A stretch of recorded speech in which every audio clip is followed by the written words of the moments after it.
This is the serious stuff because I think I mean, it's all serious, but some of it does sort of, you must admit, border on the comical. Uh, Donald Trump is threatening to deport U.S. citizens who vandalized Tesla dealerships. Now, you know what we've talked about on this show before. I think violence, I think the vandalizing of these Tesla dealerships and Teslas generally, and for that matter, any number of things in protest, I think that's a mistake. I don't sanction it. I don't think that we should be okay with it. But the idea somehow, first of all, that you upgrade that vandalism to terrorism, domestic terrorism, that's an outrage. That is an absolute outrage because the penalties associated with domestic terrorism, they're wildly big, like 20-year mins, 15 to 20. I've told you before about people I know who've been in the animal rights movement. They were involved in a protest at a bank, okay? The bank funded laboratory testing on animals, okay? They didn't destroy anything. They were just protesting. But they were getting between the lab and the bank, and they did a whole campaign against the bank, bringing to the public's profile the fact that this bank is involved in supporting animal testing, that it funds these horrifying tests. And there are pictures of the tests and all that sort of, but there's no vandalism of any kind. They were prosecuted as domestic terrorists. Wow. And they went to prison for long periods of time. It's despicable. And the fact that you would upgrade this vandalizing the Tesla dealership, which I've just told you, I'm completely against 100%. The idea that you would upgrade that to domestic terrorism is already an affront to the rule of law. But now he's saying, in addition to it being upgraded to domestic terrorism, he would deport those who are involved in these protests. I look forward to watching the sick terrorist thugs get 20-year jail sentences for what they're doing to Elon Musk and Tesla. Perhaps they could serve them in prisons of El Salvador, which have become so recently famous for such lovely conditions. He writes like a mobster, you know. Trump's mention of prisons in El Salvador refers to his $6 million deal with the president there to hold 261 people whom Trump deported last week after invoking the Alien Enemies Act to declare members of the Tren de Agua, that gang, as an invading force in order to suspend the due process that they should have gotten. And among those deported were several individuals who advocates claim had been wrongly identified as gang members. We'll have more on that a little bit later. So if I go and protest in front of a Tesla dealership, he's saying he wants to deport me somewhere? I think you'd have more trouble deporting you because you're an American citizen. But if you were here like with a green card status, maybe that would be a situation in which you would be more vulnerable. That's my sense of it. He might have trouble, but I think that's what he wants to do, regardless of your citizenship. But the question I have is, where are they going to deport me? Well, I mean, he's, I don't he's have another, you know? No, he's told you, El Salvador. Hey, El Salvador, yeah. No, the Venezuelans, where do they deport them? Not to Venezuela, El Salvador. It doesn't matter. It's the punishment. And I suppose you're right. I mean, once he's declared you an enemy of the state and a domestic terrorist, he can put you on a flight, and now he has really worked around any kind of due process. So that's unconstitutional on so many levels.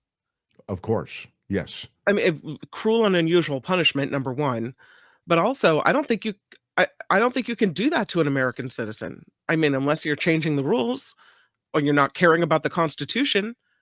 Yeah, I don't know where the shoe pinches first, constitutionality of the thing. Yeah. But there definitely there's some real problems there. I mean, I don't know how you'd attack them first, but again, though, let's be clear, they're doing this stuff under cover of night. These last guys who were sent to El Salvador, they were on planes and on their way before even the court order was issued. And then when the court order is issued, they're up. But the court order did say, turn around if you're in the air and bring them back. And if you haven't taken off yet, don't. And the reality is they ignored him. That's one of the things that bothers me, if I can just digress for a moment. And it's a quick digression. But there's this thing going on right now where, and you'll see it on the Sunday shows, and you'll see it just in general discussions, where, well, Trump at least seems to say that he's going to respect the rule of law, that he's going to respect judicial judgments, and he's going to respect judicial decisions. Will you respect judicial decisions, sir? Will you? These are always the questions. Hey, he already hasn't. I don't understand where we've got this thing where, will he? There's just been a major judicial decision on the deportation of these Venezuelan gang members, some of whom were clearly not gang members, okay? One of them was a gay makeup artist who just got caught up in all of this. I don't know why the fact that he's gay is important, but maybe it's because in the gang they wouldn't tolerate that. But that was in the piece. That was like first paragraph in describing him. There's also a soccer player that was swept up in that, who had been tortured in his home country and in Venezuela, had come here for asylum, and he was deported with them also. Those are just two that we know about. I mean, these guys are so reckless. Look at the way they handle firing everybody at the government. They're firing people that don't even know what they do. Now he's go ahead. The rules don't apply to them, and they never have. Trump doesn't think the rules apply to him. He can do whatever he wants, and he's not accountable for it at all. And because we've let that happen over and over again. So when we talk again about him ignoring, and this administration ignoring the judgments of the court, I think you'll have to keep in mind they are already doing it. So I'm concerned that it will continue to be a problem. But what's happened here is, they're Venezuelan guys, they're gang members. As I've told you before, I think it's a net win for them. They win this news cycle because most people have got, I don't know, you caught up some guys who are probably not in, haven't had the best lives anyway, meaning they're not good guys. Just get, whatever, man. Once again, the libs trying to get in the way of us trying to purge our society of bad guys.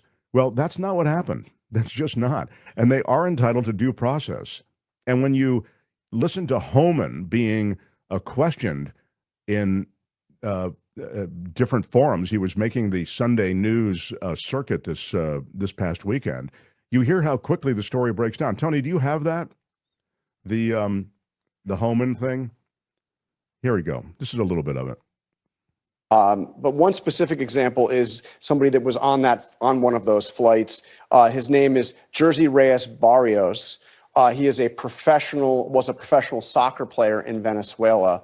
And his lawyer says that he was caught up in this because he had a tattoo that he said was chosen because it is a tattoo that is similar to the logo of his favorite soccer team, Real Madrid.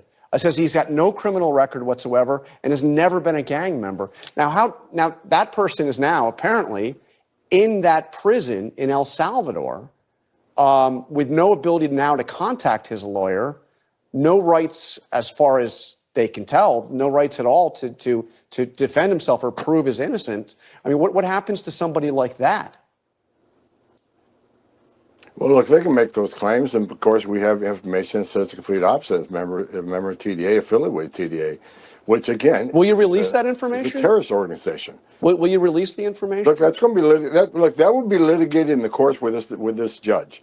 I'm not going to get into every specific case because there's 260 cases. We got to count on the men and women who do this every day for a living, who designated these people as members of TDA through, like I said, various law enforcement methods. This will be litigated, but as of right now, I've been assured by the highest levels in ICE that every one of these members, every one of these Venezuelans are members of TDA. There's going to be more litigation on this case, I'm sure. But what was done by the Trump administration was exactly in accordance with federal law, again, enacted by Congress and signed by the president. We're not making this up. We're enforcing laws around the books. All right, let me turn to the situation at the border itself. Okay, that's good. That at least Tapper asks him. Is that it's John? I forget what his last name is. We've had him on the show. Isn't that terrible? And I've read his book. And we've had him on the show, and I can't remember his last name. Jonathan Carl. Jonathan Carl. Thank you. Very well done. I'm not feeling well, if it's any, I haven't slept in days and I've been sick. So I throw myself on the mercy of the court. So anyway, I'm glad we got to that. I'm glad he's at least being questioned on that. Let me double back to Kim's point, because it is true. I was kind of, once again, maybe sane washing in a weird way Trump's bizarre announcement.